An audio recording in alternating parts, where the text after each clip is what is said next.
नमस्कार दोस्तों, मैं मुकुल गुप्ता आपके अपने YouTube channel Gupta ji math classes में आपका स्वागत करता हूं, जहां पर हम लोग पढ़ते हैं मैथ। आज मैं आप लोगों को क्लास 10th के मैथ के कुछ इंपॉर्टेंट क्वेश्चन बताने वाला हूं जो बहुविकल्पीय है, जो आपके 20 क्वेश्चन आने वाले हैं। ठीक है, आज मैं आप लोगों को अध्याय 6 के, यानी कि यहाँ पे लिख लीजिए अध्याय 6 के, ठीक है, चैप्टर 6 के मैं आप लोगों को आज 20 प्रश्न बताऊंगा जो इस प्रकार से रखें। देखिए, पहला प्रश्न है, त्रिभुज ABC में AB equal to 4 centimetre, AC equal to 5 centimetre और BC इक्वल टू 3 सेंटीमीटर हो तो कोण B है।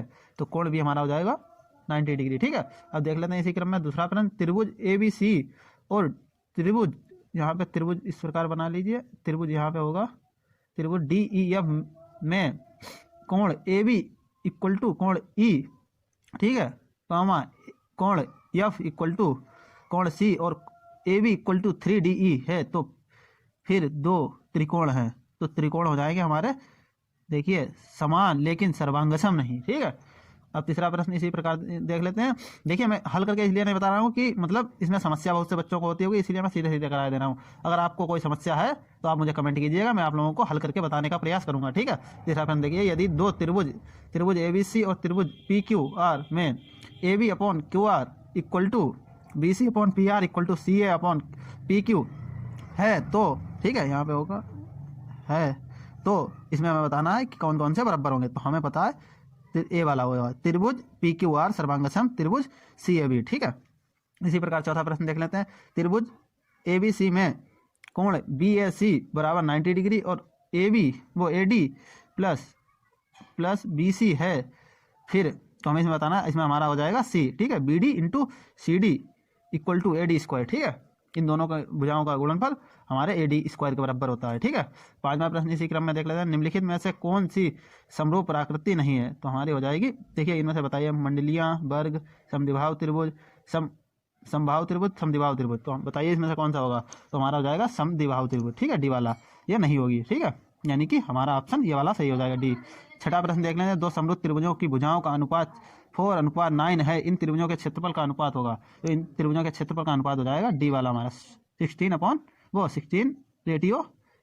ठीक है, 16:16:81। ठीक है, इसी क्रम में अब देखिए सातवां सवाल देख लेते हैं। देखिए सातवें सवाल में हमें दे रखा है, यदि ABC और DEF दो त्रिकोण है और AB upon DE equal to BC upon FD है तो दो त्रिकोण समान है यदि, तो हमें इसमें बताना है इसमें हमारा कौन सा सही होगा। तो हमारा हो जाएगा बी वाला ऑप्शन सही, कोण B इक्वल टू कोण D सही। ठीक है, आठवां प्रश्न इसी क्रम में देख लेते हैं। देखिए दिया है 8 वाले में एक ए भुजा, देखिए इसमें एक ए भुजा लंबाई वाले समबाहु त्रिभुज का क्षेत्रफल होगा। तो हमारा इसमें हो जाएगा सी ऑप्शन सही, √3/4 ब्रैकेट में है ए स्क्वायर। ठीक है, इंटू में। देखिए प्रश्न, निम्नलिखित में से किन त्रिभुजों की भुजाओं की लंबाई समान है। तो इसमें से हो जाएगा हमारा, देखिए, समकोण त्रिभुज, समद्विबाहु त्रिभुज, स्केलन, समतुल्य, डी।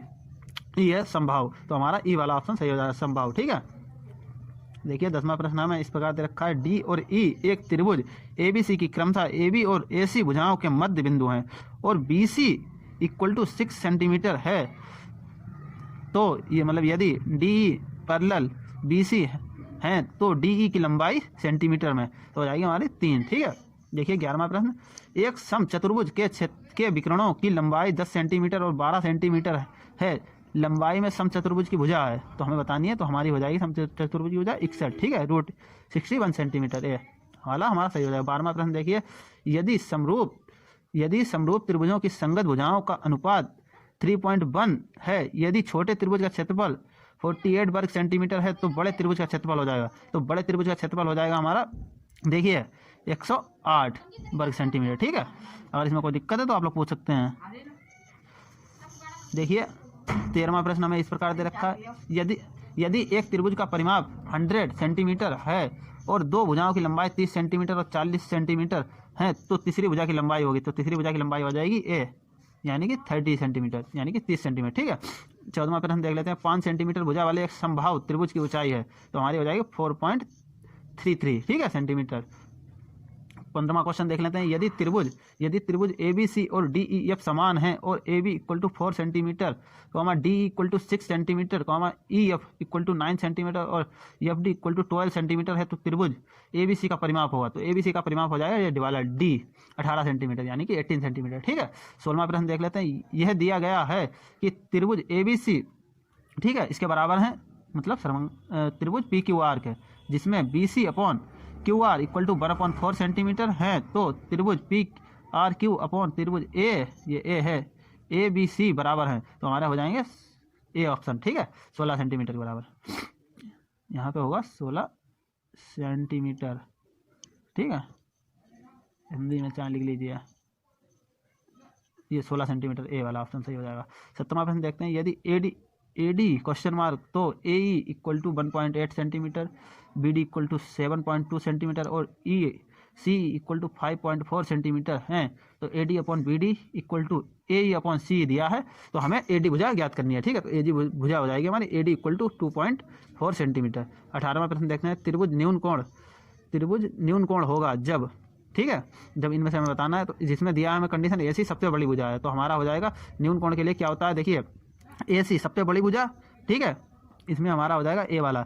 A सबसे बड़ी भुजा जो होती है उसका मान AB प्लस BC की भुजा से कम होता है। ठीक है, तो हमारा AC square less than AB square plus BC square. ठीक है, अब देखिए 19वां प्रश्न देखते हैं, जो हमें इस प्रकार दे रखा है। देखिए, त्रिभुज समकोण होगा जब AC सबसे बड़ी भुजा हमें दे रखी है, तो हमारा हो जाएगा ऑप्शन ए सही, AC square equal to AB square plus BC square. ठीक है, इन दोनों भुजाओं के स्क्वायर इस भुजा के बराबर हो, सबसे बड़ी वाली भुजा के बराबर। ठीक है, 20वें प्रश्न में देखिए, त्रिभुज अधिक कोण होगा जब AB इसमें सबसे बड़ी भुजा दे रखी है, तो AB का स्क्वायर, ठीक है, AC और प्लस BC के स्क्वायर के से अधिक हो, तो हमारा ऑप्शन सी वाला सही हो जाएगा, यानी कि AB का स्क्वायर AC के स्क्वायर प्लस BC के स्क्वायर से अधिक हो। ठीक है, AB का square greater than AC square plus BC square, तो हमारा ये वाला सही हो जाएगा। ठीक है, अगर इनमें कोई दिक्कत है तो आप लोग पूछिएगा, मैं अच्छे से अच्छे तरीके से बताने का प्रयास करूंगा। ठीक है, आज के लिए धन्यवाद।